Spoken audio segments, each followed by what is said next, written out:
అప్పుల బాధలు వెంటాడుతున్నాయా? అయితే 6 JVR వారి జాతిరత్నాలు ధరించండి. అందరికీ నమస్కారం. వెల్కమ్ టు మనం టీవీ. నేను మీ పవన్ బెస్వాడ.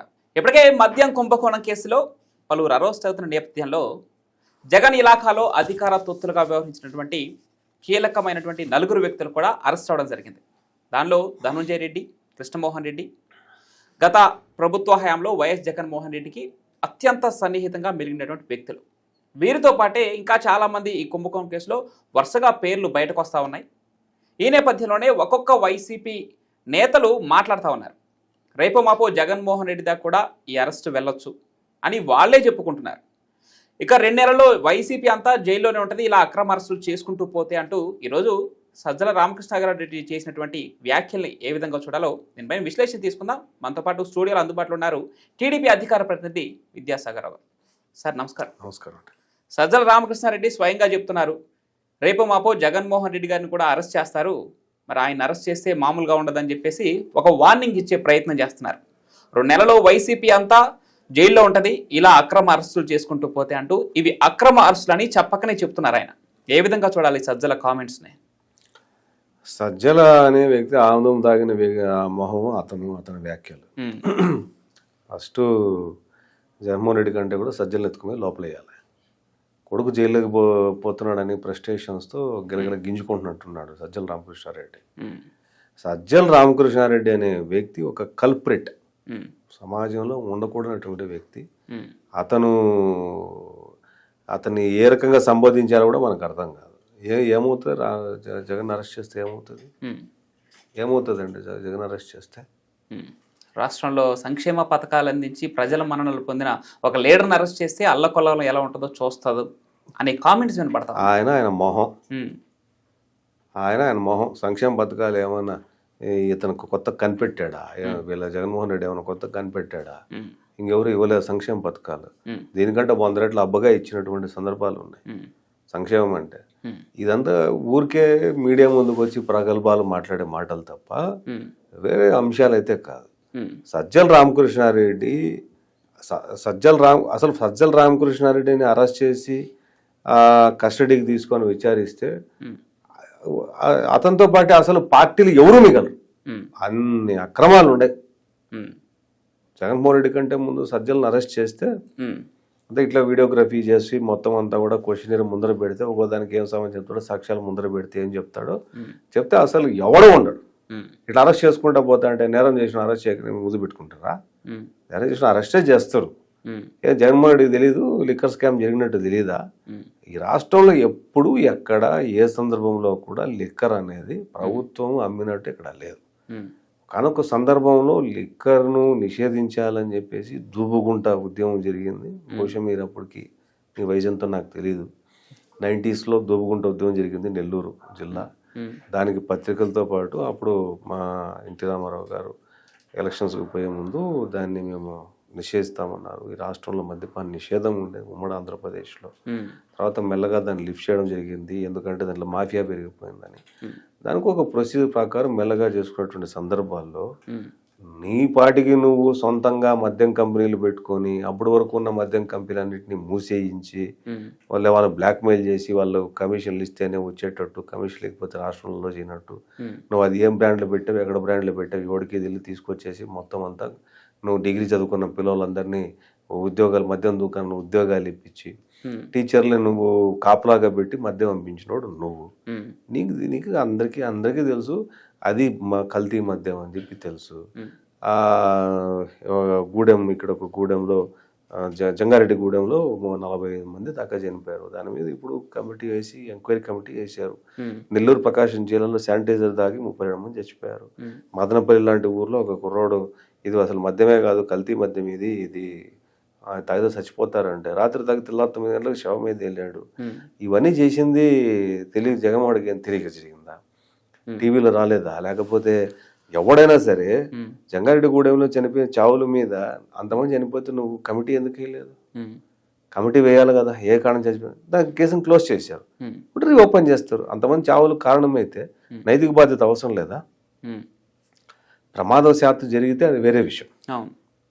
నువ్వు లిక్కర్ దాగి చచ్చిపోతే దాని మీద విచారణ అవసరం లేదా?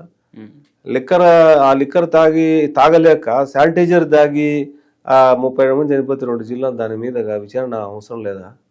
ఒక్కరోజు రాత్రి 9 గంటల 10 గంటలకు వైన్ షాప్ మొదలైంది, మద్యమే కాదు ఇది డూప్లికేట్ మద్యం, ఇదంతా స్పిరిట్ అని చెప్తే తర్వాత 10 గంటలకు 23 ఏళ్లకు కుర్రాడు ఎట్లా చచ్చిపోతాడు? సజ్జల కామెంట్స్ అలా ఉంటే సరే, మద్యం దస్త్రాల మీద నా ఒక్క సైన్ చూపించంటూ జగన్మోహన్ రెడ్డి గారు ఇటీవల విజయవాడ ప్రెస్ మీట్ లో చెప్పారు. సార్ దాన్ని ఎలా చూడాలి? ఇప్పుడు నువ్వు మాట చెప్తాను, 2004 నుంచి 2009, 2009 నుంచి 2010 మధ్యలో నువ్వు ఎంపీ కాదు, ఎమ్మెల్యే కాదు, ఎవరు కాదు, మరి నీ మీద 11 సిబిఐ కేసులు, 9 ఈడీ కేసులు ఎట్లా వచ్చినాయి? నీ నాయన ముఖ్యమంత్రిగా అసలు నువ్వు గవర్నమెంట్లో లేవు కదా, మరి నీ మీద ఎందుకు ఆరోపణలు వచ్చినాయి? నువ్వు ఎట్లా కాగలిగావు? సాక్షి పేపర్కి ఓనర్ అయిపోతివి, భారతీయ సిమెంట్కి ఓనర్ అయిపోతివి, ఇంకో దీనికి దేశంలో ఉన్న దరిద్రమైన కంపెనీలందరికీ నువ్వే ఓనర్ అయిపోతివి. ఎక్కడి నుంచి వచ్చింది నీకు అవంతా? నువ్వు ఆ రోజు కనీసం ఎమ్మెల్యే కూడా కాదు, ఈరోజు ఎమ్మెల్యే, నువ్వు ఒక ముఖ్యమంత్రివి, నీకు ఈ రోజు చెప్తావు నువ్వు. మరి ఆ రోజు సంగతి ఏంటి? ఆ రోజు నువ్వు అసలు ఏ స్థానంలో లేనోడివే, నువ్వు నీ కేసులు ఇరుక్కున్నాడివి.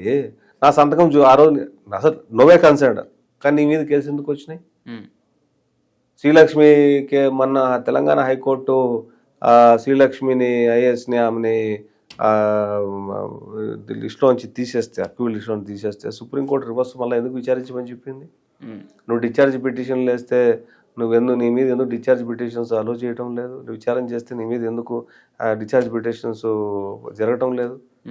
నీ మీద 11 ఛార్జ్ షీట్లు సిబిఐలో ఉండే, 9 ఛార్జ్ షీట్లు ఈడీలో ఉండే, నీ ప్రాపర్టీస్ అటాచ్లో ఉండే. ఏ కారణం లేకుండానే, ఏ ఎవిడెన్స్ లేకుండానే 15 ఏళ్ళ నుంచి నీ ప్రాపర్టీస్ అన్ని అటాచ్మెంట్లో ఉన్నాయా? నువ్వు 18 నెలలు జైలుకు పోయేసి వచ్చావా? 20 మాటలు మాట్లాడతావా? నా సంతకం చూపియండి అని. నీ సంతకం ఉండే నీకు అవన్నీ వచ్చిన కేసు తిరుక్కున్నావా? నువ్వు ముఖ్యమంత్రివి, నువ్వు ముఖ్యమంత్రి స్థానంలో ఉండి నీ ఆర్డర్ ప్రకారమే జరిగినాయి అన్ని. నా ఆర్డర్ ప్రకారం జరగలేదు నువ్వు చెప్పు చూద్దాం. నాకు సంబంధం లేదని చెప్తున్నావు, నేను ఎవరికి ఆర్డర్ లేదని చెప్పండి చూద్దాం. రాజకేశ్ రెడ్డి, ధనంజయ రెడ్డి, వీళ్ళు చెప్తారు. ఎవరి హయాంలో వివేకాంధ్ర మర్డర్ కేసులో నువ్వు విడ్రా చేసుకున్నావు? నీ సొంత బాబాయ్ కేసు ఎందుకు విడ్రా చేసుకున్నావు? ఇవన్నీ కూడా ఎందుకంటే వాళ్ళు పక్క క్రిమినల్స్ అండి వాళ్ళు. అది criminal attitude. They are absolutely organised criminals. That family belongs to criminal family. ఆ కుటుంబమే ఒక క్రిమినల్ కుటుంబం. వాళ్ళకి తెలిసింది క్రిమినాలజీ మాత్రమే, పాలిటిక్స్ కాదు. పాలిటిక్స్ అనేటివి, ఫెయిర్ పాలిటిక్స్ అనేటివి వేరు. అవి చాలా మంది చేశారు దేశంలో. కానీ ఇంత క్రిమినల్ పాలిటిక్స్ చేయటం అన్నది ఈ దేశంలో ఒక వీళ్ళ కుటుంబానికి జరిగింది. ఈ కుటుంబాన్ని ఆదరించేటోళ్ళు, ఈ కుటుంబం మీద వెనకంటి నడిచేటోళ్ళు వాళ్ళకే సరిపోయింది. ఆ క్రిమినల్ కుటుంబంతో ఉన్నటువంటి సజ్జల రామకృష్ణారెడ్డి కూడా క్రిమినలే. సజ్జల రామకృష్ణ క్రిమినలే. పెద్దిరెడ్డి రామకృష్ణారెడ్డి మఠం బుగ్గ మా ఇంటి వెనకాల ఉంటాయి.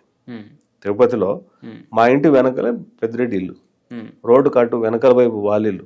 నా కళ్ళ ముందర జరిగిందండి. నా కళ్ళ ముందర నేను సాక్షి ఆక్రమణ జరిగేటప్పుడు 2019 వరకు that fields only open fields అన్నమాట. అవి గవర్నమెంట్ వచ్చిన 3 రోజులు ఫెన్సింగ్ వేసారు నా కళ్ళ ముందర.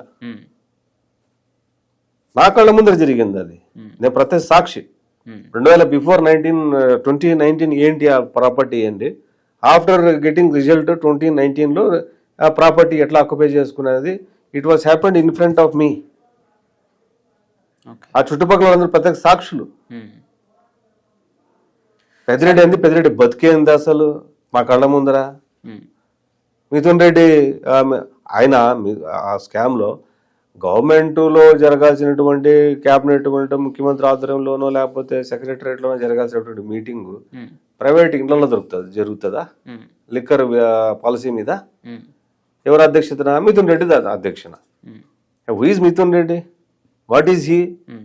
ఎవడండి మిథున్ రెడ్డి? అది ఒక క్రిమినల్ ఫ్యామిలీ, వాళ్ళది ఒక క్రిమినల్ బ్యాక్గ్రౌండ్. ఈ క్రిమినల్ బ్యాక్గ్రౌండ్ ఉండే వాళ్ళందరూ కూడా క్రిమినల్ పార్టీలో ఉంటారు. శవం మీద పుట్టినటువంటి పార్టీ అది. నేను చెప్పడం కాదు, సొంత చెల్లెలు సునీత, చిన్నాయన కూతురు, రక్తపు అడుగుల మీద వేసినటువంటి పునాది వైసీపీ పార్టీ అని చెప్పింది. Who is Vidyasagar? Okay. Who are you? You are third party, I'm also third party. Yes yes. We're commenting on that party. But సొంత చిన్నాయన కూతురు, సొంత చెల్లెలు, తోడబుట్టిన చెల్లెలు ఏం చెప్తున్నారు? రక్తపు పునాదుల మీద పుట్టినటువంటి పార్టీ వైసీపీ పార్టీ అని చెప్పి వాళ్ళే చెప్తున్నారు. నేను చెప్పేది ఏంది? సరే, ఇక్కడ నాయకుడు ఓకే, నేతలు ఓకే, వాళ్ళ అరెస్టుల పైన వీళ్ళు అక్రమ అరెస్టులు అంటూ వేస్తున్నారు ముద్ర, ఓకే, అంతవరకు ఓకే. కానీ అధికారులు, అప్పుడు ఈ జగన్మోహన్ రెడ్డి శాశ్వత ముఖ్యమంత్రి, వాళ్ళదే శాశ్వత అధికారం భావించి వారికి తొత్తులుగా వ్యవహరించినటువంటి కొంతమంది అధికారులు బలైపోయారు. బలే అవసరం లేదు, బలేం లేదు. మామూలుగా రాజశేఖర రెడ్డి ఉన్నప్పుడు కూడా ఈ శ్రీలక్ష్మితో పాటు కొంతమంది ఐఏఎస్లు ఐపీఎస్లు వెళ్ళిపోయారు, క్యారెక్టర్లు పోట్టుకున్నారు, ఆస్తులు పోట్టుకున్నారు, అంతస్తులు పోట్టుకున్నారు. ఆ కుటుంబాలు ఇక్కడ అవమానాలు తట్టుకోలేక విదేశాలకు వెళ్ళి స్థిరపడిపోయిన అరెస్టుల దాకా వచ్చింది కదా. అప్పుడు కూడా అరెస్టులు జరిగాయి, ఇప్పుడు మళ్ళీ అరెస్టులు జరుగుతాయి. వాళ్ళ కుటుంబం అంతే మాయ చేసి మాయాజాలం చేసి వాళ్ళు 10 రూపాయలు తింటే వీళ్ళకి ఒక ₹1 ఇస్తామని చెప్తే ఆ ₹1 కక్కడుతు పడేటటువంటి కొంతమంది ఇలాంటి నేరాల్లో వాళ్ళు కూడా ఇన్వాల్వ్ అయిపోయి వాళ్ళ క్యారెక్టర్ పోట్టుకొని చదువుకున్న దానికి విలువ లేకుండా, గౌరవం లేకుండా, ఆల్ ఇండియా ఆఫీసర్స్ అను ఆ లెవెల్లో ఉన్నటువంటి వాళ్ళు రకరకాల ప్రలోభాలకు లొంగిపోయి వాళ్ళు జైలుకి పోతుంటే వాళ్ళ కుటుంబాల్లో రేపొద్దున 10 మంది దగ్గర ఏ రకంగా మొహం మీద అందరూ ఉంచుతారనే భావన కూడా లేకుండా అలాంటి వాళ్ళతో మింగిల్ అయిపోయి పోతే జైలుకి పోతాం, కొద్ది రోజుల తర్వాత రిలీజ్ అయిపోతాం, ఎంతో కొంత డబ్బు సంపాదించుకుంటాం, జీతం వస్తే మనం సంపాదించుకుంటామా అనేది ఆలోచిస్తున్నారు. బట్ క్యారెక్టర్, చదువు, దేశానికి మీరు ఇచ్చిన వాటి వాగ్దానం, ఇన్ని రోజులు దేశ ప్రజల పన్నులతో కట్టినటువంటి డబ్బులతో తీసుకున్న జీతం విలువ అది ఆలోచించడంలే ఆ కొంతమంది అధికారులు. అలాంటి వాళ్ళు జైలుకి పోవాల్సిందే, శిక్ష పడాల్సిందే, శిక్ష అనుభవించాల్సిందే. మరి వాళ్ళ అదే అధికారుల పైన మేము బ్లూ బుక్ లో రాస్తా ఉన్నాం మీ పేర్లు, మీరు 7 సముద్రాల అవతల ఉన్నా మిమ్మల్ని వదిలిపెట్టేది లేదు, తీసుకొస్తే శిక్ష వేస్తామని చెప్పి జగన్మోహన్ రెడ్డి గారు అంటున్నారు. అంటే ఇప్పుడు కూటమి ప్రభుత్వానికి అధికారులు వాడుకుంటుందని ముద్ర వేయదలుచుకున్నారా మీరు? అంటే ఏం చెప్పారు? మేము కాదు, వాళ్ళు ఇప్పుడు అది బెదిరింపు, blackmail. Don't cooperate to government, present government అన్నమాట. అంటే అధికారం థ్రెట్ చేయటం, ఏదో కారణం పెట్టి వేస్తాను కాబట్టి ఈ గవర్నమెంట్కు నువ్వు ఉద్యోగం చేయొద్దు, ఈ గవర్నమెంట్కి సపోర్ట్ చేయొద్దు, అది రకమైన థ్రెట్. నీ థ్రెట్లకు ఐఏఎస్లు ఐపీఎస్లు భయపడతారా? దెన్ ఆఫీసర్స్, వాళ్ళ రూల్స్ వాళ్ళ కథలు వాళ్ళకు ఉన్నాయి, నువ్వు వాటిని ఏం చేయలేవు. నువ్వు 7 సముద్రాలు దాటిన తర్వాత కూడా తీసుకొని వస్తా అంటే నీ బుడ్డ బెదిరింపులకు బెదిరే దేవుడు. నువ్వే ఇప్పుడు జైలుకు పోతావు, ఎన్ని రోజులు జైల్లో ఉంటావు, శిక్ష పడితే నువ్వు బయటకు వస్తావో తెలియదు. నువ్వు వాడిని లాక్కొని వస్తా, వీడిని లాక్కొని వస్తా అంటే ప్రజలకు నువ్వేం చెప్తావు? ఎలక్షన్ తర్వాత లాక్కొచ్చే పాలిటిక్స్ చేస్తానని చెప్తావా? నువ్వు లాక్కొచ్చే పాలిటిక్స్ చేస్తానని చెప్పడం వల్ల నీకు 11 సీట్లు వచ్చినాయి. నువ్వు డిస్ట్రక్షన్ పాలిటిక్స్ చేయడం వల్ల నీకు 11 సీట్లు వచ్చినాయి. నువ్వు చేసిన అన్యాయాలు, అక్రమాలు, దౌర్జన్యాలు, దాష్టికాలు చూసినప్పుడు దానికే తట్టుకోలేక 11 సీట్లు వచ్చాయి. మళ్ళీ నువ్వు బుక్లో రాసుకో, వాడిని పట్టుకొని వస్తా, వాంతంతా నేను సినిమా చూపిస్తా, 2.0 వేరే లెవెల్ అంటే ఒక లెవెల్ చూస్తే నీకు 11 సీట్లు వచ్చినాయి. వేరే లెవెల్ నువ్వు ఇదే రకంగా మాట్లాడితే నువ్వు కూడా రావు. ఫైనల్ గా సజ్జల కామెంట్స్ మీద ఒక మాటలో వాడు మొహం అంత సీన్ లేదు, ఆమెతో దాని మొహం వాడును. సజ్జల రామకృష్ణ చెప్తే భయపడిపోతాడు ఎవడండి సజ్జల? అటవీ భూమిని ఆక్రమించుకున్నటువంటి దొంగ, అటవీ భూమిని ఆక్రమించుకొని అనుభవిస్తున్నటువంటి దొంగ, అడవి దొంగ, ల్యాండ్ గ్రాబర్. అతను మాట్లాడితే మిగతా వాళ్ళు వింటారా? నీతిగా నిజాయితీ ఉండేటోళ్ళు వింటారా? క్యారెక్టర్ ఏంటి అసలు సజ్జల రామకృష్ణారెడ్డిది? What is this character? నువ్వు ఎన్ని రూపాయలకు పని చేసావు పత్రికల్లో, నువ్వు ఈరోజు ఏం చేస్తున్నావు? నువ్వు సకల శాఖలు అందరినీ గుప్పెట్లో పెట్టుకొని నువ్వు మాట్లాడితే నీ మాటలకి ఇన్ని భయపడిపోతారా? నువ్వు బెదిరిస్తే బెదిరిపోయేదానికి ఎవడన్నా ఊరికే కూర్చోలేదు కదా, ఏం భయం ఏం లేదు. అతను ఒక అడవి దొంగ, is a land grabber, is a criminal. First Sajjala Ramakrishna arrest చేయాలి. Thank you sir.